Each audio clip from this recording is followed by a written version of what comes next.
बिस्मिल्लाहिर्रहमानिर्रहीम, अस्सलाम वालेकुम नाज़रीन। प्रोग्राम आप देख रहे हैं 7 से 8 सना हाशमी के साथ और आज का ये प्रोग्राम जाहिर है बजट स्पेशल है। इस स्पेशल दिन के हवाले से आपने दिन भर GTV की खुसूसी नशरियात भी मुलाहिजा की जिसमें यकीनन जो अहदाफ थे हुकूमत पाकिस्तान के वो भी सामने थे। फिर नया बजट हमने देखा जिसका हुजम बताया गया है तकरीबन 8,487 अरब रुपए का ये हुजम का बजट था। और इस दौरान जो टैक्स इस्लाहात की बात थी, टैक्स नेट में लाने की बात थी, मुख्तलिफ सेक्टर्स पर हुकूमत जो बार बार एम्फसाइज कर रही थी कि हम इनकी बहाली का काम कर रहे हैं, तो शायद ये अब बहुत ज़्यादा डिबेट होगा। इंपॉर्टेंटली अगर मैं बात करूं तो एक तरफ तो रिलीफ बजट कह रहे हैं, मेरी खुद ज़ाती तौर पर 2-3 तज्ज़ियाकारों से बात हुई तो उन्होंने कहा कि हमें बड़ा फ्रेंडली बजट लग रहा है, लेकिन इसके ग्रास रूट इफेक्ट्स क्या आ सकते हैं, शायद ये इंपॉर्टेंट है। इस्लामाबाद में आज हमने ये भी देखा कि ज़ाहिर सरकारी मुलाजिमिन की जानिब से एहतजाज था, लेकिन इस एहतजाज के तनाजुर को देखते हुए सरकारी मुलाजिमिन की तनख्वाहों में भी इजाफे की बात हुई है। सो अब ये दो चीज़ें हैं पैरेलल जिस पर आज हम बात करेंगे। कौन से ऐसे सेक्टर्स हैं जिनको रिलीफ मिला है हुकूमत के इस आने वाले बजट के साथ, और क्या ये तमाम तज्ज़ियाकार जो आज हमारे साथ मौजूद हैं ये ऑप्टिमिस्टिक हैं मईशत की बहाली के हवाले से जो कि हुकूमत के दावों में दिखाई दे रही है। मेरे साथ तशरीफ फरमा है माहिर टैक्स उमूर अली रहीम, किसी तारुफ के मोहताज नहीं। अली साहब थैंक यू वेरी मच कि आप तशरीफ लेकर आए। ज़िक्रिया उस्मान साबिक सदर FPCCI, इंपॉर्टेंट शख्सियत है sir, thank you very much कि आप तशरीफ लेकर आए। और एक सेक्टर जिस पर प्राइम मिनिस्टर का बड़ा फोकस है और ज़ाहिर तामीरात के शोबे की अगर हम बात करें तो चेयरमैन साबिक आबाद के हैं Hasan Bakhshi, thank you very much. Prime minister की जो मेंबर टास्क फोर्स है उसका भी हिस्सा है, थैंक यू हसन, आप तीनों का बहुत बहुत शुक्रिया। लेटर ऑन हमें मजीद लोग भी ज्वाइन करेंगे, लेकिन अली साहब आप दोनों की इजाज़त से ज़रा अली साहब से पहले टैक्स के मामला पे बात कर लें क्योंकि टैक्स बड़ा मसला है। सर ये टैक्स की वसूलियाँ जो अहदाफ पिछले थे वो मुकम्मल हुए, इस हुकूमत के जो नए टैक्स नेट को बढ़ाने की बात कर दी है?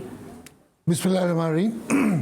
देखिए जहाँ तक इस दफ़ा का इन्होंने बजट का रखा हुआ है डायरेक्ट टैक्स का रेवेन्यू 5.8 ट्रिलियन, इसमें मैं समझता हूँ कि ये थोड़ी सी अनरियलिस्टिक है। थोड़ा कह रहे हैं आप इसको? इसकी रीज़न बताओ, इसकी रीज़न बताओ। अच्छा देखिए जो इनकी प्लानिंग थी, इकोनॉमी जो है it's moving in the right direction except one area which is the inflation. Okay, inflation जो है ना, ठीक है, वो जो दाम वगैरह है सब चीज़ों का वो बढ़ते जा रहे हैं। अच्छा, अब जो इनका ये कहना है कि we are going to extend the tax base. Yes. अच्छा, अगर वो टैक्स बेस अगर बढ़ा लेते हैं तो ये 5.8 ट्रिलियन जो है ना अचीवेबल है। ओके, अगर बढ़ा लेते हैं। जो शौकत अली साहब ने अपने कल के स्पीच में जो कहा था, मैं उसको थोड़ा सा आपको क्लियर कर दूं। एक तो उन्होंने कहा था कि FBR से कोई नोटिस नहीं जाएंगे। हाँ, ठीक है, that's a very very important point and that goes a long way as far as the business community is concern. वो कहते हैं कि भाई एक्चुअली अगर बिजनेसमैन से आप पूछे तो वो तंग आ रहे थे, इतने नोटिस आ रहे थे और बहुत ज्यादा खौफजदा हो गए थे बहुत सारी चीजों से। मैं आपको बताऊं, उससे हमें बड़ा फायदा हो रहा था। हर जब नोटिस आता था तो उसका हम जवाब लिखते थे, फिर इनको बिल भेजते थे। आपको फायदा हो रहा था। ठीक है, मगर वो सही नहीं था। अच्छा, ठीक है, हाँ सही है। Let's be very honest about it. ठीक है, दूसरी बात ये है कि उन्होंने ये कहा था कल के उसमें कि नॉन फाइलर्स को हम पिनलाइज करेंगे। Now that is a very serious statement. Penalise करने का अली साहब मैं आपको वैसे ही पूछूं क्योंकि मेरे देखने वाले, ये बड़ा सीरियस स्टेटमेंट आप कह रहे हैं ना, मैं इससे एक कदम और आगे जाती हूँ। ये सीरियस से ज्यादा मेरा ख्याल है बहुत ज्यादा खतरनाक भी साबित हो सकता है, क्योंकि बहुत सारे इफेक्ट्स आएंगे फिर इसके ज़रिए। इस वक्त जो आपके टैक्स फाइलर्स हैं, जो लोग गोशवारे दाखिल कर रहे हैं, वो तकरीबन 30 लाख के करीब। दुरुस्त है, बिल्कुल दुरुस्त। अच्छा, अब अगर आप यहाँ से लेके पेशावर तक अगर आप मुआवजा करें तो टैक्स फाइलर कम से कम 1 करोड़ होना चाहिए। तो आधे यानी 70 लाख लोगों को क्या पिनलाइज करेंगे? वो नहीं कर सकते। बट एनीवे, उन्होंने जो कहा है वो मैं आपको बता रहा हूँ। दूसरी बात ये कि अगर रॉन्ग डिक्लेरेशन किसी ने दिया है उसको भी बड़ा सीरियसली वो लिया जाएगा। अच्छा, रॉन्ग डिक्लेरेशन में पकड़ेंगे कैसे? आपने मुझे सेल किया, मैंने परचेजेस कम दिखाई। अब आप रुक जाएं अली साहब, यहीं पे रुक जाएं। यही तो वो सवाल है जो मुझे करना है आपसे भी और हसन साहब से भी और उस्मान साहब से भी। जिक्र उस्मान साहब, मैं आपकी तरफ पहले आ जाती हूँ, फिर जरा हसन की तरफ जाते हैं। मसला ये है कि लैंड की जो कीमत है सर वो तो 30 लाख है, ठीक है, और जब हम उसके पेपर पे जाते हैं तो वो 30 लाख ही हमें दिखाई दे रही होती है, बट उसकी ओरिजिनल लैंड जो है उसकी कॉस्ट हमें बताई जा रही है 1 करोड़ रुपया। तो जो जाहिर है जो फाइलर है वो तो 30 लाख ही दिखा रहा है, ये ब्लैक मनी पार्क हो रही है सर, तो इसको कैसे हम रोक सकते हैं? That's the I think main concern for all of us. देखें, पहली बात तो ये है कि ये बड़ा मशहूर है जो गोरे कहते हैं कि दी एक्स्ट्रा मनी के लिए the best parking is the land. सारी दुनिया में है, ये कोई यहाँ नहीं है। अच्छा, अब जो कॉस्ट गवर्नमेंट पहले एसेस किया करती थी उससे तो बहुत ज़्यादा बढ़ाई है पिछले 2 सालों में। इंडीड, एक दिन में तो नहीं बढ़ सकती है, ठीक है, वो मेरा ख्याल है आहिस्ते आहिस्ते बढ़ सकती है। अच्छा, जो ऑर्गेनाइज सेक्टर में लोग काम करते हैं Yes, sir. वो तो चाहते हैं कि मैं तो चाहता हूँ कि मुझसे सारे पैसे आप ले लें और मेरा ये रजिस्ट्री कर दें, सही है, लेकिन जो अनऑर्गेनाइज सेक्टर में बंदा है वो मुझसे पैसे लेना नहीं चाहता। वाइट, दुरुस्त, बिल्कुल ठीक है, मैं आपकी बात समझ गई। तो क्या मैं प्रॉपर्टी ना लूँ? वो उसके लिक्विड का जो प्रॉब्लम है इस वक्त अनऑर्गेनाइज सेक्टर 100% आप कहें कि अगर वो डॉक्यूमेंटेशन में आ जाए तो वो एक दिन में नहीं आता, प्रोसेस में आएगा, सही है, थोड़ा टाइम लगेगा। जब ब्रॉड बेस्टिंग की आप बात करते हैं तो अल्टीमेटली उसको जब इंसेंटिव देंगे तो अल्टीमेटली वो रजिस्टर। लेकिन एक मिनट जिक्र साहब, मसला ये है कि आपकी एमनेस्टी स्कीम जो आती हैं, जो हर दफा फेल हो जाती हैं, वो भी तो एक बड़ा अलार्मिंग सिचुएशन है ना। कितनी दफा गवर्नमेंट एमनेस्टी स्कीम्स को जो है और वो सामने लेकर आती है और फिर उसमें भी कोई फायदा नहीं होता उसको। इसीलिए कि हर वक्त लिक्विड पैदा होता है इस डॉक्यूमेंटेशन की जो पॉलिसी चल रही है उसकी वजह से। चलो मैं दोबारा इस पर आती हूँ। रियल एस्टेट के हवाले से जरा हसन बात कर लेते हैं। तामीरात के शोबे पर बड़ा फोकस रहा कोविड के स्टार्ट के दिनों के बाद। ये मैंने देखा कि प्राइम मिनिस्टर बड़ा ऑप्टिमिस्टिक हुआ, उन्होंने कहा कि नहीं हमें इस सेक्टर को बहरहाल बहाल करना है। अच्छा, अब इस सेक्टर की जब हम बहाली की बात करते हैं तो सीमेंट सेक्टर इससे जुड़ा हुआ है, फिर लोहा और दीगर और सारे सेक्टर्स भी हैं। इन्हीं दोनों को देखते हुए मैंने पिछले 2 हफ्ते की स्टॉक मार्केट की अगर मैं आपसे बात करूं, इन्हीं दोनों सेक्टर में अच्छी पंपिंग हुई है, ब्रोकर्स बड़े खुश रहे, स्टॉक अच्छी तरह से प्रिवेल करता रहा। आप समझते हैं कि ये एक ही जगह हमेशा की तरह से गलती हो रही है कि हम एक ही जगह शायद पंप करने की बात करें और एक ही जगह सुधार की बात करें और बाकी सारे जो सेक्टर्स हैं वो कहीं निगलेक्ट तो नहीं हो रहे इससे? देखिए, बिस्मिल्लाहिर्रहमानिर्रहीम, कंस्ट्रक्शन सेक्टर के साथ 72 अलाइड इंडस्ट्रीज़ रिलेटेड हैं। जब कंस्ट्रक्शन सेक्टर चलता है तो ये 72 इंडस्ट्रीज चलती हैं, जिसमें सीमेंट भी है, स्टील भी है, टाइल भी है, एल्युमिनियम भी है, पेंट भी है, यू नेम इट। मैं इन तमाम मैन्युफैक्चरर्स को पर्सनली जानता हूँ क्योंकि मैं कंस्ट्रक्शन का काम पिछले 30-40 साल से कर रहा हूँ और मेरी अपनी एल्युमिनियम मैन्युफैक्चरिंग भी है। और तमाम ये लोग जो एलाइड इंडस्ट्री हैं अपनी इंडस्ट्री के एक्सपेंशन की तरफ जा रहे हैं। अच्छा। कोई डबल प्रोडक्शन पे जा रहा है, कोशिश कर रहा है, कोई ट्रिपल पे जा रहा है, क्योंकि वो आते हुए वक्त पे ये देख रहे हैं कि पाकिस्तान में कंस्ट्रक्शन का इतना बूम आएगा और मटेरियल की इतनी रिक्वायरमेंट होगी कि इंडस्ट्री आज कैपेसिटी बढ़ाना ज़रूरत है। इसकी एक बड़ी और रीजनिंग क्या हुई और इसमें कामयाबी जो मैं समझता हूँ फेडरल गवर्नमेंट को हमें शाबाश देना चाहिए, इन्होंने किसी हद तक स्मगलिंग को कंट्रोल किया। बॉर्डर्स पे गवर्नमेंट की रेट कायम की। पहले टाइल की बड़ी मिकदार स्मगल होती थी, स्टील भी बड़ा स्मगल होता था, बट अब जब वो स्मगलिंग बंद हुई तो लोकल इंडस्ट्री फिजिबल हो गई। और हम ये समझते हैं कि अब जो कंस्ट्रक्शन के कंस्ट्रक्शन की सेक्टर में बेहतरी मैं समझता हूँ बजट से रिलेटेड नहीं है, ये ऑन गोइंग प्रोसेस है। पहले अप्रैल में 2020 में प्राइम मिनिस्टर ने एक ऑर्डिनेंस के थ्रू किया, फिर उसको बजट में इनकॉर्पोरेट किया, फिर सितंबर में किया, 2 महीने पहले किया, क्योंकि वो इस इंडस्ट्री की अहमियत का अंदाज़ा लगा चुके हैं। इस इंडस्ट्री की एक अहमियत ये भी है कि अगर एक आम आदमी, गरीब आदमी को मकान मिलेगा और मुनासिब कीमत पे मिलेगा तो एम्प्लॉयमेंट भी जनरेट होगी, इकोनॉमिक एक्टिविटी भी जनरेट होगी। और जो पाकिस्तान में ऐसे लोग हैं जो बहुत बड़ी तादाद में, जिनको पाकिस्तान से वो हासिल नहीं हुआ जो उनको होना चाहिए था, उनका फंडामेंटल राइट है। मकान कोई लग्जरी नहीं है, ये बेसिक है। वो जब सीधा होगा तो वो आप समझिए लॉ एंड ऑर्डर जो हमारी अफवाज पाकिस्तान ने इतने सालों में कुर्बानी कुर्बानियाँ दे के किया है, ये भी बेहतर होगा। आज 55% कराची अनफॉर्चुनेटली स्लम्स और कच्ची आबादी में कराचाइट्स रहते हैं, ये दुनिया में कहीं पर भी नहीं है। तो ये एक बहुत बड़ा चैलेंज है, इसके साथ बहुत बड़ी अपॉर्चुनिटी है। प्राइम मिनिस्टर गियर्ड अप हैं और मैं समझता हूँ एक आध दो अगर ये रीजनरेशन की भी प्रोजेक्ट कामयाबी से पूरे पाकिस्तान में कहीं भी आ गए तो ये इतना बड़ा काम हो जाएगा कि आप तसव्वुर नहीं कर सकते। और जीडीपी की ग्रोथ में इसका रोल, इस इंडस्ट्री का एक बहुत बड़ा रोल हो जाएगा। पॉइंट है हसन, लेकिन मैं इसी पॉइंट के साथ जरा जिक्रिया साहब के पास जा रही हूँ, फिर आपके पास आती हूँ अली साहब। जिक्रिया साहब, क्या वजह है, क्यों रिलक्टेंट है हमारा ताजिर दस्तावेजी जिस पूरी तरह से मईशत को बहाल करने में? क्या प्रॉब्लम्स आ रही हैं? देखिए 50,000 पर जब बात आई थी उसी वक्त ही शोर हो गया था। अब जब हम कह रहे हैं कि हमें ब्लैक एंड व्हाइट में काम कर रहे हैं तो why we always go for grey? I mean मुझे नहीं समझ आता ये ग्रे इकोनॉमी कौन सस्टेन करवाना चाहता है? देखें, थोड़ी बात को समझने की कोशिश करें। एक आदमी कस्टम से आता है ना और कोई चीज़ लेके आता है, उसको पता है कि इस पे जो टैक्स देना है ना वो इतना नहीं है जितनी रिश्वत देनी है। लेकिन ये है कि यहाँ पर हैरेसमेंट इतना है एफबीआर का और इतना खौफ है कि जो नॉर्मल ताजिर है पहले तो एफबीआर में रजिस्टर्ड होना ही नहीं चाहता। अब आप उसको जब इंसेंटिव देंगे, कोई फिक्स, एक सेकंड जिक्र साहब, क्या इंसेंटिव्स? अब आप जरा थोड़ा सा इसको बता देना मुझे। इंसेंटिव में ये है कि आप उसे फिक्स टैक्स का कर देंगे, आप उसको कहेंगे। और कॉस्ट जो भी आ रही हो प्रोडक्ट की फिक्स टैक्स कैसे हो सकता है सर? नहीं, कॉस्ट नहीं, टैक्स फिक्स कर देंगे। अच्छा, ओके। कॉस्ट अपनी जगह पर है, लेकिन उसको आप इंसेंटिव देंगे कि भाई उसको मिनिमम से स्टार्ट करेंगे, नहीं कि 35% तक ले जाएंगे। कि भाई आपके एक तो ये कि आपको हम 5% टैक्स आपसे लेंगे।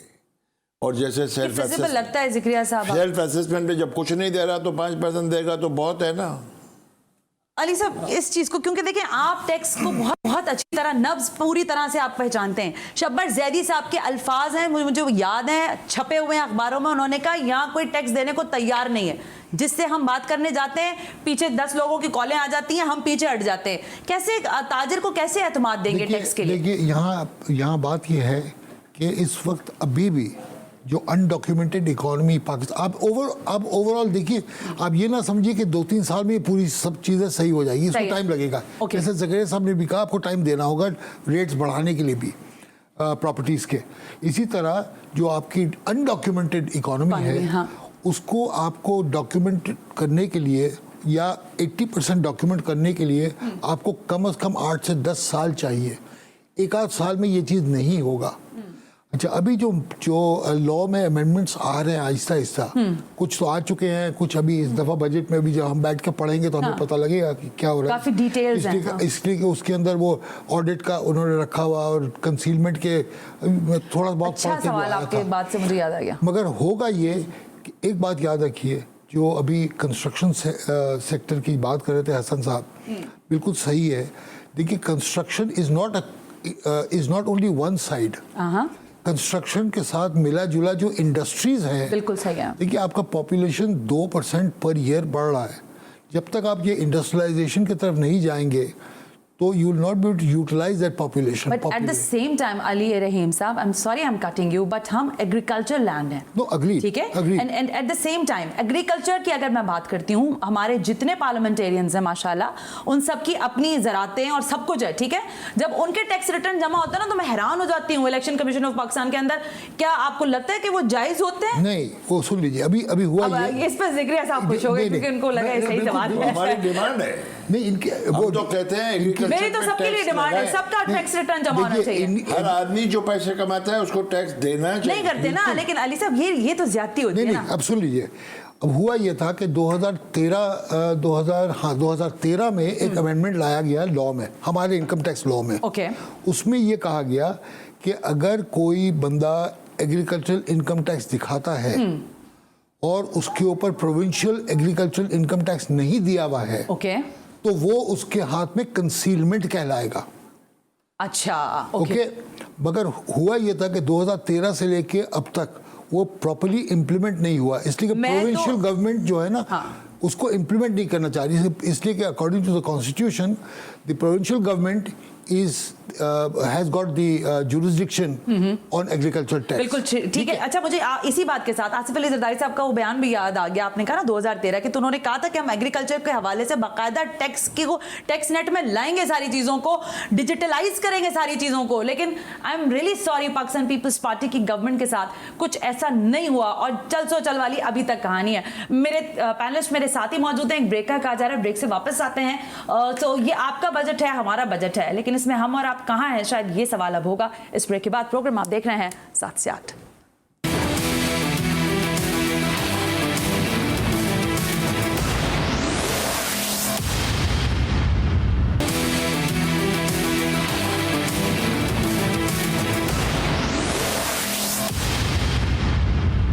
वेलकम बैक नाज़रीन। और ब्रेक के दौरान भी यहाँ डिस्कशन नहीं रुका था, क्योंकि जाहिर है ये बजट है आपका और हमारा अवाम का बजट है, और हुकूमत ये जाहिर है कह रही है कि हमने अवामी बजट ही पेश किया है। IMF ने जो शराइत हम पर लगाने की कोशिश की, हमने वो भी रद्द कर दी है। यानी बिजली के पैसों में इजाफा नहीं हो रहा, गैस की मद में इजाफा नहीं हो रहा। लेकिन मेरे पैनलिस्ट कितना कन्विंस हैं इस बात से, शायद ये इंपॉर्टेंट है। जीशान मर्चेंट ने भी हमें ज्वाइन कर लिया है, और जाहिर है आप भी मारूफ सनतकार हैं। Zeeshan, thank you very much कि आपने भी वक्त निकाला। आप ही से बात शुरू कर देते हैं, क्योंकि जाहिर है फिर यहाँ पर डिस्कशन को ले आओगे मैं। Zeeshan, how you see about that the IMF, जो सारे हमने देखा कि मुआहदे तय हो गए, सब कुछ हो गया, फिर कल परसों से हम ये गर्दान सुन रहे हैं कि जी IMF ने जितनी भी शराइत लगाई थी हमने मानने से इनकार कर दिया। आप समझते हैं ये लॉन्ग रन है? बिस्मिल्लाहिर्रहमानिर्रहीम। सबसे पहले तो जो आपने कहा, मैं आपकी बात को सिर्फ ये कह दूं कि आई विश कि मैं भी सनतकार होता और आपकी दुआ अल्लाह ताला कबूल कर दे कि मैं भी सनतकार बन जाऊं किसी दिन। मैं सनतकार नहीं हूं जी। लेकिन जो बातें हो रही हैं IMF वाली कि हमने IMF की बहुत सारी कंडीशंस को अब मानने से, देखिए प्रिंसिपली सारी चीज़ें एग्रीड हैं। दो तीन चीज़ों पे जो है वो बात हो रही है कि एक वो बात हो रही है कि बिजली के नर्ख को बढ़ाना है, दूसरा टैक्स रेवेन्यू को बढ़ाना है एडिशनल टैक्सेस लगाने से। इसमें जो है थोड़ी सी रेजिस्टेंस नज़र आई है गवर्नमेंट की तरफ से कि वो ना इस वक्त बिजली के नर्ख को बढ़ाना चाह रहे हैं और ना ही एडिशनल टैक्सेस लगाना चाह रहे हैं। इस बजट में जो एक मुझे बहुत अच्छी चीज़ नज़र आई, स्मॉल मीडियम इंटरप्राइजेज़ के लिए जो है एक पूरी सेपरेट टैक्सेशन की रिजीम उन्होंने दी है। इससे मैं ये समझता हूँ कि ना सिर्फ नया टैक्स वसूल होगा FBR को, बल्कि नए लोग सिस्टम में आएंगे। ये मैं समझता था और मेरी ख्वाहिश थी कि क्या चाहे इस टाइप की जो एक स्कीम अगर ये रिटेलर्स के लिए भी दे देते या ट्रेडर्स के लिए भी दे देते तो ये और एक बहुत बड़ा लो हैंगिंग फ्रूट था कि जो FBR जो है अपने पास पूरा कर लेती। आई एम श्योर अभी ये कुछ दिन बहस होगी इसमें, हम जो है वो कराची टैक्स बार की तरफ से भी जो है सजेशंस देंगे कि रिटेलर्स के लिए भी कोई ना कोई ऐसी स्कीम लेके आई जाए ताकि ये लोग वो जो अभी सिस्टम में आपके नहीं है।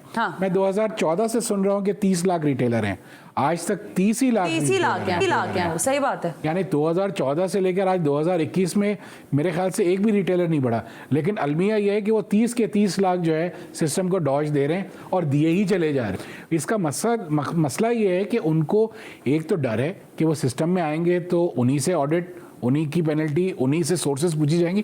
तो मेरे ख्याल से अब वक्त आ गया है कि FBR को फॉरवर्ड लुकिंग अप्रोच पे जाना चाहिए। मैं ये इस चीज़ को शौकत फॉरवर्ड होने की कोशिश तो की थी ना मर्चेंट साहब, सॉरी मैंने आपको कट किया, लेकिन अली साहब फॉरवर्ड होने की कोशिश की थी शब्बर साहब ने, बहुत तेजी से मैकेनिज्म की तब्दीली की तरफ जा रहे थे, बट वो नहीं हो सका, फिजिबल नहीं रहा, वो खुद चले गए बेचारे। आप समझते हैं कि टैक्स की जब जो जैसे भी स्मॉल इंडस्ट्रीज की बात की और जाहिर है वो एक बड़ा स्टेक होल्डर्स है, आप समझते हैं कि रिलीफ देने से, जो बात जिक्रिया साहब भी बार बार करें कि इंसेंटिव्स देने से फायदा हो सकता है और आपका टैक्स नेट का जो एक मामला है कम से कम ये मसला हल हो सकता है? अली साहब जी, अच्छा मुझे कह रहे जी सॉरी, देखिए जहाँ तक रिलीफ देने से टैक्स का मसला, देखिए रिलीफ इस तरह अगर वो देना चाहे ना, तो पहला तो ये है कि they have to come to the reality of things. Reality ये है कि इस वक्त जो आपका, ठीक है, आपका GDP ऊपर गया हुआ है, मानता हूँ, आपका जो टैक्स टू GDP रेशियो है वो भी ऊपर जा रहा है स्लाइटली, वो भी मानता हूँ, मगर you have to see one more thing कि what is the cost of doing that now. Cost of doing business is going up as far as all the business community is concern, which is actually negatively affect कर रहा है। Negative जो effect है ना उसको थोड़ा सा streamline करना पड़ेगा या रिड्यूस करना पड़ेगा। आप देखिए अभी इन्होंने एक मराहत दी थी कंस्ट्रक्शन में, कंस्ट्रक्शन में जब मराहत दी, आप देखिए अभी कंस्ट्रक्शन एक्टिविटी शुरू होते ही कितनी चीज़ें साथ में शुरू हो गई। दुरुस्त है। इसी तरह जैसे जीशान कह रहे थे कि रिटेलर्स और जो छोटे जी। दुकानदार की बात हो रही है, जब वो रिटेलर्स को आप कोई स्कीम लेकर आएंगे कि जी आपके ऊपर इतना हम टैक्स लगाएंगे, देखिए बहुत सारे स्कीम्स पहले भी डिस्कस हो चुके हैं बट ये कभी इम्प्लीमेंट नहीं हुआ। एक ज़माने में खाली टर्नओवर टैक्स का इम्प्लीमेंटेशन हुआ था, आज कम किया है कुछ थोड़ा। वो मगर उसके बाद एक स्कीम ये भी आया था कि किस इलाके में है ये जी। और कितना स्क्वायर फीट का दुकान है, एक कम से कम फिक्स टैक्स उस पर कर दे, मिनिमम। अगर उससे ऊपर दिखाएंगे तो वेल एंड गुड, नहीं दिखाते तो वहाँ तक उसको छोड़ दो। ये प्रॉब्लम ये है कि वो लोग क्यों नहीं आ रहे हैं आपके टैक्स नेट के अंदर। Yes. इस वक्त अगर आप सिर्फ तारिक रोड पे देख लें या आप क्लिफ्टन में देख लें, कितनी दुकानें हैं, कौन है आपका टैक्स नेट के ऊपर। होता ये है कि मैं जाऊंगा वहाँ, उनको बोलूँगा कि मुझे मैं फला डिपार्टमेंट से आया हुआ हूँ और मुझे वो इतने पैसे दे दो। वो लेकिन इसमें क्लेम ये करते हैं ज़िक्रिया साहब, मैंने अगर मैं गलती पर हूँ तो मुझे बताइएगा, मेरी जितनी ताजरों से बात होती है वो कहते हैं जी हम टैक्स अदा करते हैं, हमारे पास उसके सारे डॉक्यूमेंटेशन भी है। अभी पिछले दिनों मैं एक आर्टिकल पढ़ रही थी, उसमें था कि कराची में जितने भी दुकानदार हैं वो तो टैक्स अदा करते हैं, उन्होंने कहा लाहौर में जो जारी पंजाब के अंदर जो दुकान है वहाँ से टैक्स रिटर्न जमा करने में हमें परेशानी का सामना है। आप ज़ाहिर एम्बेसडर हैं उनकी तरफ से, आप बता सकते हैं कि कराची जो मईशत की रीढ़ की हड्डी है और जैसा अली साहब कह रहे हैं कि यहाँ से टैक्स नेट हमें प्रॉब्लम करता है, यहाँ का दुकानदार टैक्स देने में रिलक्टेंट है, ताजिर है, क्या तैयारी और कैसे मैकेनिज्म, कैसे उसको कन्विंस कर सकते हैं हम? देखें, दो तीन चीज़ें हैं। पहली बात तो यह है कि ये एज ए फेडरेशन प्रेसिडेंट मैं तो नहीं कह सकता पंजाब के लोग नहीं देना चाह रहे, लेकिन स्टैटिस्टिक्स यही कहती है कि जितना भी टैक्स मिलता है कराची से ही मिलता है, तकरीबन 70%। तो इसका मतलब कराची के लोग टैक्स डायरेक्टली इनडायरेक्टली देते ही हैं। अब बात यह है कि वहाँ तो कल्चर ही दिस रहा है, या मैंने पहले भी कहा था कि कल्चर के हिसाब से आप सिस्टम को बनाएं, सिस्टम नहीं बन पाता। और मैं चाह रहा हूँ कि आज थोड़ी सी, जब मैं आया हूँ, मैं तो नॉर्मली बहुत कम जाता हूँ, ना कह देता हूँ, मैं चाह रहा हूँ कि थोड़ी इस पर भी बात हो जाए। जी सर। ये इन्फ्लेशन जो है, हाँ। मैं ये समझता हूँ 80% इन्फ्लेशन फूड का है। आप बिल्कुल ठीक कह रहे हैं। और उसको ख़त्म करने के लिए आपके पास ये लाहे अमल है कि अगर एक टमाटर 2 रुपए किलो काश्तकार जो है जब देता है आड़तियों को, जी, आड़ती का बीच में से अगर काम निकाल लें, आज तो हाईवे बन गए हैं, और ये अगर मंडी डायरेक्ट पहुंच जाए, आज इन्होंने किया है हमारे कहने पर कि उन्होंने कहा है कि बैंक डायरेक्ट काश्तकार को देंगे, खुदा करे आराम से दे दें, तंग करके ना दें। तो छोटे 4 और 6 एकड़ वाले काश्तकार बहुत हैं, अगर उनको दे तो वो 4 रुपए की चीज़ 40 रुपए की मंडी में आके जब आड़तिया करता है और उसका एडवांटेज लेता है, तो अगर डायरेक्ट मंडी में पहुंचेगी तो ये इन्फ्लेशन 80% खत्म हो जाएगा। असल मसला तो यही है ना, जो मिडिल मैन है वही तो पैसा कमा रहा है तो उसको हर जगह पर, इसलिए कि वो पैसे देता है उस वक्त, वो उसकी काश खरीदता है, उसके पास रुपये नहीं है काश्तकार के पास। अभी परसों बैठे हुए थे प्राइम मिनिस्टर किसानों के साथ, आपने भी देखा होगा हसन, और बड़े उन्होंने कहा कि हम आपको हर तरह से फैसिलिटेट करेंगे आपके लिए। ज़ाहिर है यहाँ तक भी बात हुई कि आईटी का भी इन्वॉल्वमेंट के साथ चीज़ों को डिजिटलाइज करने की कोशिश की जाएगी। जब मैं ये, और आप कहते हैं कि भाई हमारा जो मुल्क है उसका 70% ज़राअत पर मुनहसर है, हमने इस सेक्टर के साथ भी बहुत ज़्यादा देखा कि माजी में कहीं ना कहीं गलतियाँ होती रही। लेकिन अभी मैं एक ऑटोमोबाइल सेक्टर के हवाले से आपसे सवाल करना चाहती हूँ। सुना गया कि ट्रैक्टर्स और ये सारी कुछ भी आ रही हैं चीज़ें, आप जो मशीनरी मंगवा रहे हैं अपनी सनत के लिए, ज़ाहिर तामीरात के हवाले से, उस पर कितना रिलीफ मिल रहा है आपको इस वक्त? आप देखेंगे इसके ऊपर जो है इस वक्त खैर इंपोर्ट ड्यूटी तो नहीं है, लेकिन बाकी that's the importance ना। तो सर अगर इंपोर्ट ड्यूटी नहीं है तो ये तो बड़ा इंसेंटिव ना हुआ हसन साहब? नहीं, लेकिन मैं थोड़ी सी बात ये करना अच्छा, चाहूँगा इंपोर्ट सब्स्टिट्यूट के लिए। सब्स्टिट्यूट, देखिए, हमने सारी जिंदगी ट्रेडिशनल आइटम को नवाजा। मैंने तरीन साहब से यह भी कहा कि आपने 600 बिलियन बैंकों को दिए और बैंकों ने अपने अपने को बांट दिए।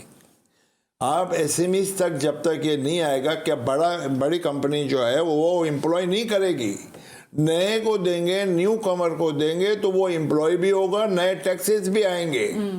आपने बांट दिए 2 आदमियों को, एक बैंक ने 4 बैंकों से मैंने बात की लोगों के लिए, उन्होंने कहा हमने फला को दे दिए। तो इसलिए क्या बैंक को दिए थे? स्टेट बैंक ने।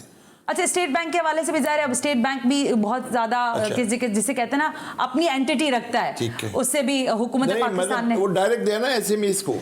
अब सेकेंडरी यह है कि इंपोर्ट सब्स्टिट्यूट में एक मिसाल आपको दूंगा Yes, sir. पेम्पर की। हाँ। पेपर कभी 1000 रुपए का बंडल लाया करते थे, ठीक है, आज 99 का टीवी में बिकता है। What is the reason behind it? इसलिए आप रीजन बिहाइंड ये है कि आज यहाँ 32 कंपनियां लग चुकी हैं। बिल्कुल दुरुस्त है। तो जब आप इंपोर्ट का और एक्सपोर्ट का खसारा कम करने की बात करते हैं तो इंपोर्ट सब्स्टिट्यूट इंडस्ट्री या नॉन ट्रेडिशनल इंडस्ट्री को चांस दें, उनको फाइनेंस करें, एसएमईज को आगे बढ़ाएं, वैल्यू एडेड में जाएं, ब्रांड का तस्वुर पैदा करें तो सब ठीक हो जाएगा। अच्छा, मैं वापस आ रही हूँ, अच्छी बात की जिक्र साहब ने, लेकिन उन्होंने कहा ना जब आपके इंपोर्ट के ऊपर रिलीफ मिला हुआ है आपको ना, ये इस पे तो है मशीनरी पर। मशीनरी पर ना। मैं हाँ, थोड़ा सा मैं आ रही हूँ जुबैरी साहब भी हैं हमारे साथ। जी मैं जी, थोड़ा हाँ सा करेक्ट कर लूँ। कंस्ट्रक्शन मशीनरी पे इस वक्त ड्यूटी फ्री नहीं है। नहीं है, नहीं है ड्यूटी देनी टोटल। पड़ती। मैं अभी बाहर था और कुछ मशीनरी मंगाना चाह रहा था, ओके। तो टोटल जो सेल टैक्स और सब कस्टम और इंपोर्ट ड्यूटी लग के 56% ड्यूटी आ रही है। और हमारी इसमें गुजारिश 56%? जी उसमें हमारी प्राइम मिनिस्टर से ये गुजारिश थी इस हमारे प्रपोजल में कि इसको रिड्यूस करें ताकि टेक्नोलॉजी आए, ताकि जो कॉस्ट कम आए और इंटरनेशनल स्टैंडर्ड की हाउसिंग यहाँ बनने लगे। आज हम कंस्ट्रक्शन में पाकिस्तान दूसरे मुल्कों से 30 साल पीछे है। बिल्कुल दुरुस्त है। 30 मैं ईयर्स। तो हैरान होती हूँ जब यहाँ बिल्डिंगें गिरती हैं हसन साहब, और किस तरह गिरती हैं यह हम सबको पता है। मैं वापस आती हूँ हसन आपकी तरफ। इम्तियाज जुबैरी साहब हैं, ज़रा लॉयर हैं और टैक्स के हवाले से भी अपने टैक्स कंसल्टेंट हैं, ज़रा उनसे बात कर लेते हैं। इम्तियाज साहब, सबसे पहले बहुत बहुत शुक्रिया। सिर्फ आपने बजट तकरीर सुनी, और अगर सुनी तो आपको कितनी बेहतर लगी? शौकत तरीन साहब की, गो के अभी नए नवेले वजीर खजाना है, बहरहाल एक्सपीरियंस बहुत ज्यादा है उनके पास। माशाल्लाह, सबसे पहले तो मैं इमरान खान साहब को मुबारकबाद देना चाहता हूँ कि इस दफा का बजट माशाल्लाह हकीकतन खुशाइन बजट है। अच्छा। आवाम के लिए, बिजनेसमैन के लिए, और शौकत तरीन साहब ने और इनकी टीम ने जो मेहनत करी है इसके ऊपर, मैं उनका बहुत शुक्रगुजार हूँ। अच्छा। और मुबारकबाद पेश करता हूँ उनको। अच्छा, चले, मुबारकबाद हो गई। अब वजीर आजम हाउस से जब जवाब आएगा मैं आप तक पहुंचा दूंगी। लेकिन अब मुझे ये बताएं सर कि ये जो टैक्स रेट की बातें, अली साहब तो मुझे यहाँ पर बार बार हार्ट अटैक देते रहते हैं बता के। आप बताएं कि हमारा टैक्स रेट क्यों नहीं बढ़ा? हम 30 लाख पे ही खड़े। मर्चेंट साहब भी बार बार कह रहे, कब से सुनते हुए आ रहे, 2013-14 से 30 लाख आगे ही नहीं बढ़ के दे रहा। जी हाँ, जी हाँ। असल ये देखिए, टैक्स डिडक्शन तो हो रही है। हमारे पास इस वक्त 18 लाख मोबाइल है, 18 लाख आवाम के पास मोबाइल है, ठीक है ना। 22 करोड़ 23 करोड़ की आबादी में उन सबका टैक्स कट रहा होता है। हाँ। तो एफबीआर इसके ऊपर क्यों स्ट्रगल नहीं करता? बिजली के बिल्स में टैक्स कटता है, ठीक है ना। तो हमें अगर नए टैक्स को तलाश करने में इतनी परेशानी क्यों पेश आ रही है? मैं सच बोलूं, मर्चेंट साहब की तरफ आती हूँ। 1 मिनट रुकेगा इम्तियाज साहब, क्या मसला है? देखिए, जब मैं साबुन की बट्टी खरीदने जाती हूँ तो मुझे लिखा हुआ नजर आता है इतना अशारिया टैक्स आपने दे दिया है भाई। तो अगर मैं दे रही हूँ, आप दे रहे हैं, तो वो कौन लोग हैं जो नजर नहीं आ रहे? इम्तियाज जुबैरी साहब पूछ रहे हैं। लेकिन मर्चेंट साहब, मैं आपको बताऊं इसमें प्रॉब्लम क्या है। ये जो कंजम्पशन बेस्ड टैक्स होता है, ये रिग्रेसिव मेथड ऑफ टैक्सेशन होता है। ये अमीर और गरीब के दरमियान कोई फर्क नहीं करता। जो इसे खरीदेगा या कंज्यूम करेगा, ये टैक्स उसको देना पड़ेगा।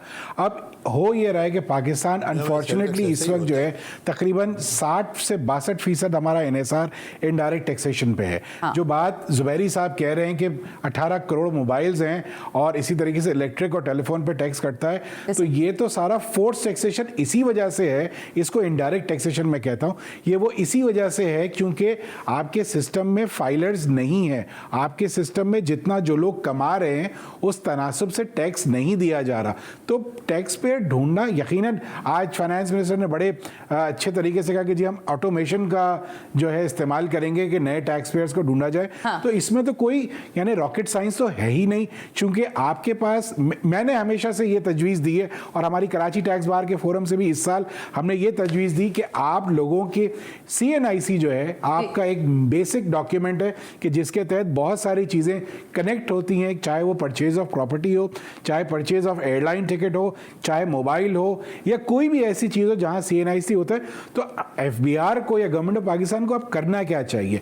FBR को करना यह चाहिए कि जितने भी मेरे खर्चे हैं, चाहे मेरे क्रेडिट कार्ड्स हैं, चाहे मेरे बैंक से जो भी डिपॉजिट्स या वो विड्रॉल्स हुए हैं, तो आपके पास FBR को एक ये करना चाहिए कि वो हमारे एक्सपेंसेस की डिटेल इकट्ठा करे और हमारे रिटर्न में हमें वो एक्सपेंसेस सिर्फ डाल के दे दे कि जीशान साहब ये आपके एक्सपेंसेस हैं, अब इनकम आप खुद ही बता दीजिए कि कितनी इनकम है आपकी। आपको रिवर्स इंजीनियरिंग करनी पड़ेगी। बड़ा प्रैक्टिकल अप्रोच है जीशान, और ये हो सकता है। हसन साहब, अभी हम प्रॉपर्टी की तरफ दोबारा आ जाते हैं क्योंकि टाइम अब मेरे पास कम रह गया। एक बड़ी अच्छी सलाह दे रहे थे आप ब्रेक में, क्या करें लैंड पर? बताते हैं आप लोग 30 लाख की हैं, डॉक्यूमेंट में पता चलता है 1 करोड़ की है, क्या सलाह दे रहे हैं आप? देखिए, बहुत आसान है। हाँ जी। और अब शायद वो वक्त आ गया है, पहले मिस रिपोर्टिंग होती थी, अब भी होती है, क्योंकि लोगों का कॉन्फिडेंस नहीं था सिस्टम पे। जो ट्रांसफर के टैक्सेस बहुत हाई थे, दुरुस्त है। अब गवर्नमेंट ने वो 8% से रिड्यूस कर दिए 2%। अब चंद आपको ऐसे डेडिकेटेड लोग चाहिए जो जितने की प्रॉपर्टी खरीदें उतने की रिपोर्ट करें, और जब वो रिपोर्ट करेंगे और जितने की सेल करें वो रिपोर्ट करें, तो लामहल्ला जो मेरे साथ वाले या उसे, अगर मैं 1 अरब की प्रॉपर्टी खरीदता हूँ और 1 अरब ही रिपोर्ट करता हूँ, तो मेरा पड़ोस का 25 करोड़ को उसको रिपोर्ट नहीं कर सकता है। और इसी तरह मैं 12,000 स्क्वायर फुट का अगर माल बेचता हूँ और 12,000 ही रिपोर्ट करता हूँ, तो मेरे साथ वाले को ये इख्तियार ही नहीं रहेगा कि इसमें भी। लेकिन हसन, इसमें ऐसा करना पड़ेगा, आपको चॉक डाउन करना पड़ेगा, लिस्ट आउट करना पड़ेगा, कुछ लोगों से इनिशिएटिव करवाना पड़ेगा। जी जी, ऐसे ही है? जी, और ये कुछ लोग मेंटली तैयार हैं इस वक्त कि ये अच्छी गवर्नमेंट को देखते हुए, अच्छी लीडरशिप को देखते हुए, कि वो राइट अपना टैक्स भी देने को तैयार हैं।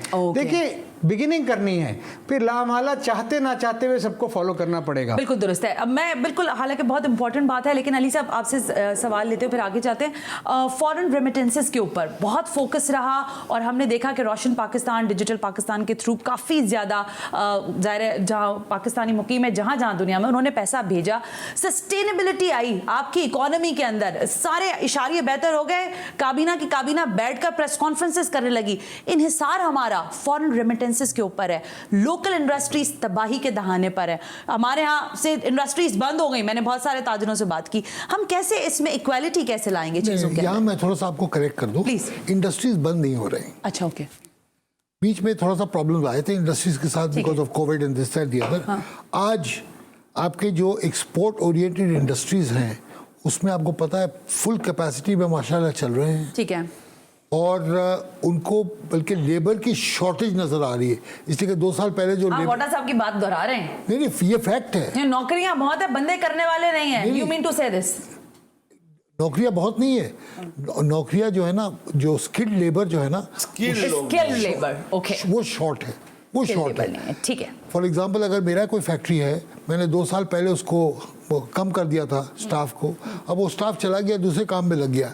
अब उसको मैं अगर आज बुलाएंगे, हाँ, उसमें टाइम लगेगा। बिल्कुल दुरुस्त है। अच्छा, इसका एडवांटेज ये हमें मिला है कि because of the Covid situation in neighbouring countries, हमारा जो एक्सपोर्ट का जो ऑर्डर है, आई थिंक 8-10 महीना तक का हमारे पास ऑलरेडी आ चुका है। ऐसे ही, बट वी आर नॉट, साल का है हमारे पास वही। लेकिन अब इसमें फिर बहस आगे है ना अली साहब, मसला ये, फिर मैं जिक्रिया साहब से बात कर लेती हूँ। सर, बिजली नहीं आती इंडस्ट्रीज के लिए, और बहुत सारे मसले हैं। जितने लोगों से मेरी बातें होती हैं वो ये कहते हैं कि यहाँ पर आप बिजली की कॉस्ट के ऊपर टैक्स लगाने की बात कर रहे हैं। अभी तो IMF के साथ गुटी गुटी बात हो गई, आपने कहते नहीं जी अभी हम कुछ नहीं कर रहे अपनी लोगों के साथ। तो जिक्रिया साहब, आपका जो, ऐसा नहीं है, बिजली तो आती है, महंगी आती है, कॉस्ट ऑफ डूइंग महंगा है। अच्छा। और दूसरी बात यह है कि वो जो गैस जनरेशन का सिस्टम किया था ना, CNG जो लाया ना, मेरे ख्याल से ये कयामत की हमने अपने साथ। दुनिया में कहीं CNG नहीं है। हमने अपने 25-50 साल की गैस को जो है ना, वो गाड़ियों में उड़ा दिया। हमने जुल्म किया है अपने साथ। और अब मुझे एक और मुल्क बता दें दुनिया में जहाँ CNG, सर जब ला रहे थे, आप याद करें जिक्रिया साहब, जब ये CNG आ रही थी, यहाँ बैठ के मैंने लोगों के साथ कितने प्रोग्राम, ये तो चेंजर है, गेम चेंजर है। आप देखिएगा इससे होगा क्या। अच्छा, आपने बसों में CNG लगवा दी, बात कर रहे हैं जिक्रिया साहब। अब क्या हो गया कि आपने CNG से गाड़ियां चलवा दी और आपने गैस देकर गैस जनरेशन की परमिशन दे दी, तो गैस तो घरों की चली गई। अब गैस जनरेशन से वापस कहते हैं कि RNLG पे आप वापस आ जाओ। अगेन द सेकंड प्रॉब्लम, सारा सिस्टम आप चेंज करें। दुरुस्त है जिक्र साहब, वक्त बहुत कम कहते हैं ठीक है, इंडस्ट्री में कोई प्रॉब्लम फिलहाल नहीं है, लेकिन इंडस्ट्रियलाइजेशन का दौर ऐसा चलना चाहिए जैसा 58 to 68 में चला था। काश, और इंशाल्लाह। जिक्रिया साहब, थैंक यू वेरी मच कि आप तशरीफ लेकर आए। Hasan Bakhshi, thank you so much कि आपने वक्त दिया। Ali Rahim, thank you very much. और जिशान मर्चेंट साहब, आपका भी बेहद शुक्रिया। Last but not least, Imtiaz Zubairi साहब, थैंक यू वेरी मच। वक्त की कमी के बायस आप लोगों से भरपूर शायद बातचीत नहीं हो सकी, लेकिन अब तो बजट आ गया है तो अब जरा इस पर ही बात होती रहेगी। आज के प्रोग्राम से सना हाशमी को इजाजत दीजिए। अल्लाह हाफ़िज़।